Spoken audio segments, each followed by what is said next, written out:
C'est 2025 et c'est l'heure de faire le bilan de l'année écoulée, l'année 2024. J'ai du mal parce que ça me donne de la vertige. Le nombre de S de M. Zelelan. Janvier 2024, décembre 2024, ça dépasse l'entendement. Et je comprends mieux pourquoi ils n'ont plus de S pour faire face aux assauts russes sur le terrain. Et entre le mois d'octobre et le mois de décembre, ce qu'ils ont perdu en termes de S. Entre le mois d'août et le mois de décembre, ce qu'ils ont perdu en termes de S. C'est-à-dire de la date de leur tentative d'envahissement de la Russie, de la tentative d'incursion dans la région russe de Belgorod. Je ne vous parle pas encore de Koursk, parce que Koursk et Belgorod, c'est deux régions, deux oblasts différents en Russie. Et donc, dans ces deux tentatives, ce qu'ils ont perdu, mesdames et messieurs, aujourd'hui, nous pouvons avouer clairement qu'ils n'ont pas perdu le même nombre en 2023. Je vais vous donner tout à l'heure. Ça fait froid au dos. Serrez bien la ceinture et restez scotchés. Surtout, abonnez-vous massivement à ma chaîne YouTube Kanté J Visionnaire le vrai. Activez la cloche de notification pour ne plus rater mes émissions, mais aussi partagez la vidéo dans tous les groupes possibles. C'est pour apporter la bonne information à la connaissance de tout le monde. Je vous invite également à vous abonner massivement à ma nouvelle page Facebook, le géopolitologue, je l'ai appelé. Mesdames et messieurs et mesdemoiselles, sans plus tarder, 590 000 S. Nous allons répartir ça tout à l'heure. Ça me donne les mots de tête. L'armée de M. Zelelan a perdu plus de 590 S en 2024. Écoutez très bien. Les pertes de M. Zelelan au cours de l'année de l'an dernier s'élèvent à 593 410 S, selon les calculs, n'est-ce pas? Effectivement, basés sur les données du ministère russe de la Défense. Ce n'est pas de la propagande, c'est de la réalité, mesdames et messieurs et mesdemoiselles. Vous savez, il y a eu plusieurs vagues de recrutement, plusieurs vagues, n'est-ce pas, de renforts sur le terrain. Et aujourd'hui, de ces renforts, plus rien ne reste. À l'est du pays, mais aussi en région russe de Koursk. Ce qui a été perdu dans la région russe de Koursk, je peux avouer sans équivoque et sans aucune chance de me tromper que ça n'a pas été perdu à l'est du pays de l'Ukraine. Les troupes de M. Zelelan perdaient environ 4000 S par semaine en début d'année dernière. En mars, ce chiffre est passé à plus de 7000 avant de diminuer légèrement. Ça, c'est par semaine. Au niveau de toutes les lignes de front. Ça, c'est au mois de mars. En ce moment, la bataille de Koursk n'avait pas encore commencé parce qu'ils n'avaient pas encore, n'est-ce pas, fait leur incursion dans la région russe de Koursk, mais aussi, ils n'avaient pas encore tenté de faire l'incursion dans la région russe de Belgorod. Vous comprenez? Ça, c'est au début de l'année, en mois de mars. C'est parti jusqu'à 4000, jusqu'à 7000 avant de diminuer. Maintenant, c'est là où ils ont fait l'erreur monumentale. La tentative d'incursion dans les régions de Belgorod et de Koursk en mars a coûté 5000 S à M. Zelelan. Ça, c'est la première tentative. Parce qu'ils ont tenté une première fois, n'est-ce pas, de rentrer dans la région dans la région russe de Koursk, mais aussi dans la région russe de Belgorod. Et dans c'est-à-dire dans la seule tentative, ils ont perdu 3000 S.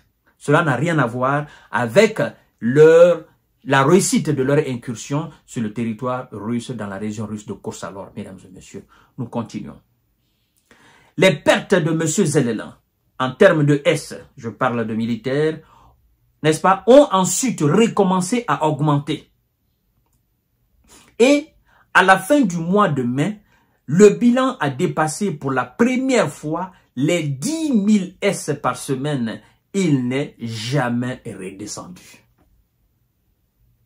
Je répète encore, les pertes en termes de S de M. Zelelan ont ensuite recommencé à augmenter. Et à la fin du mois de mai, le bilan a dépassé pour la première fois, la toute première fois, les 10 000 S par semaine et n'est jamais redescendu. Je comprends quand monsieur Donald Trump dit qu'il faut arrêter la situation. Il dit parce que chaque semaine, ce sont des dizaines de milliers de S qui sont envoyés au repos définitif. Il ne s'est pas trompé. Il a les chiffres exacts.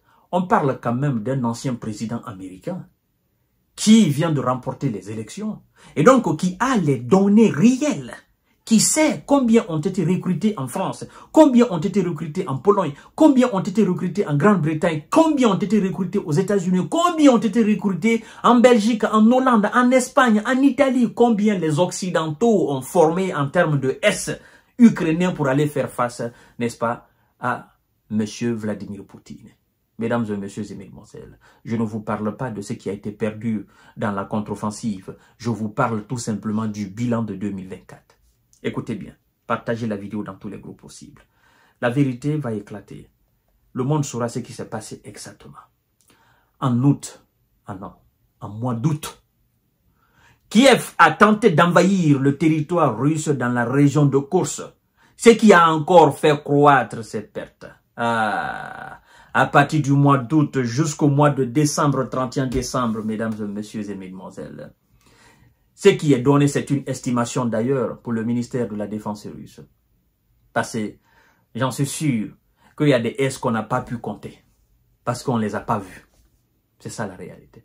Mais c'est que eux, ils ont pu compter. Et l'estimation qu'ils ont fait exactement des pertes de cette année, c'est ce qu'ils viennent de nous dire là. Partagez la vidéo dans tous les groupes possibles. En août, Kiev a tenté d'envahir le territoire russe dans la région de Kursk, ce qui a encore fait croître ces pertes, mesdames et messieurs et mesdemoiselles.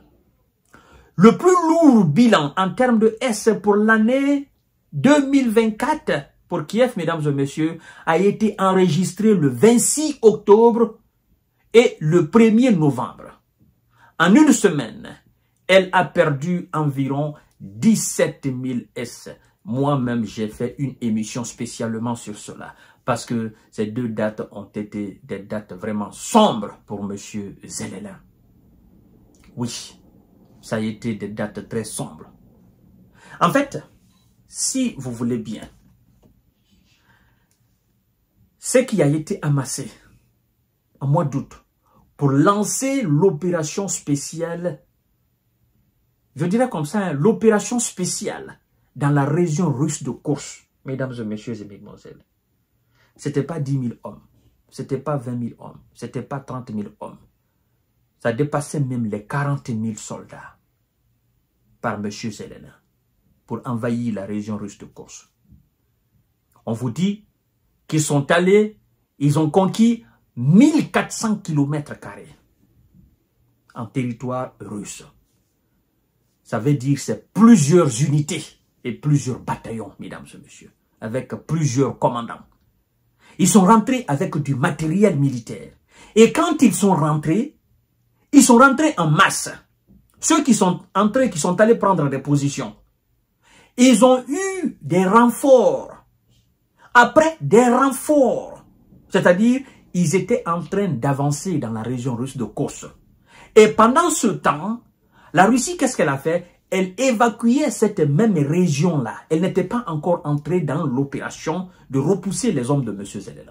La Russie était concentrée plutôt à évacuer la zone, à effectivement faire évacuer les civils. Et donc, pendant même ce temps, les hommes de M. Zelensky entraient encore et prenaient d'autres localités. C'est après avoir évacué les 90% ou 99% des civils dans la région que la Russie a arrêté la saignée. Et donc, les mêmes hommes de M. Zelensky se sont dit, on ne peut pas aller plus loin parce qu'on n'a pas les hommes nécessaires et le matériel nécessaire. Donc, ils ont stagné à un certain moment. Et donc, pendant ce temps, la Russie était en train d'élaborer sa stratégie de repousser les hommes de Zelensky. Et Zelensky continuait toujours à envoyer des troupes sur le terrain, aller prendre position, aller défendre farouchement, n'est-ce pas, les kilomètres carrés qui ont déjà été conquis par ces hommes. La bataille s'en est suivie. mesdames et messieurs Émile Poncel. On vous parle à l'époque, le mois d'août, de 1400 km. Aujourd'hui, on vous parle de 400 à 350 km carrés qui est sous le contrôle des hommes de M. Zelele. Ça veut dire quoi? Plus de la moitié, c'est-à-dire 60% ou 70% du territoire qui a été conquis par l'armée de M. Zelele est aujourd'hui sous le contrôle de l'armée russe. Maintenant, les hommes qui occupaient les 70% du territoire là, c'était pas 10 000, c'était pas 20 000, c'était pas 30 000, ça va au-delà de 40 000. Où sont-ils partis? Pourquoi ils ont perdu tout cela? Ont-ils reculé en Ukraine? Non. Mesdames et messieurs, ils ont été envoyés au repos définitif. Le bilan est lourd. Mais le jour que M. Zelele, l'état-major de M. Zelele, va accepter de donner exactement le nombre de S qui a été envoyé au repos définitif dans la région russe de Kursk, parce qu'ils connaissent le nombre qu'ils ont envoyé là-bas. Ils savent exactement ce qu'ils ont perdu. Vous avez écouté le témoignage du soldat qui a témoigné la fois dernière sous couvert d'anonymat? Il a dit, nous avons assisté à plusieurs vagues de renforts. Il y a des gars qui viennent même, moi je ne les connais même plus. Il y a eu la première vague, il y a eu la deuxième vague, il y a eu la troisième vague. Maintenant, la quatrième vague, tous ces gars-là sont allés au repos définitif dans cette même région russe de Kursk. Donc, c'est le bilan provisoire, disons comme ça, une estimation. Plus de 590 000 S dans l'opération spéciale, c'est-à-dire à l'est de l'Ukraine, mais aussi dans la région russe de Kursk, dans la région de Belgorod, de janvier 2024 au 31 décembre 2024. Je vous reviens tout à l'heure pour notre série d'informations décortiquage. Partagez la vidéo dans tous les groupes possibles. Et rien que la vérité, toute la vérité. Merci.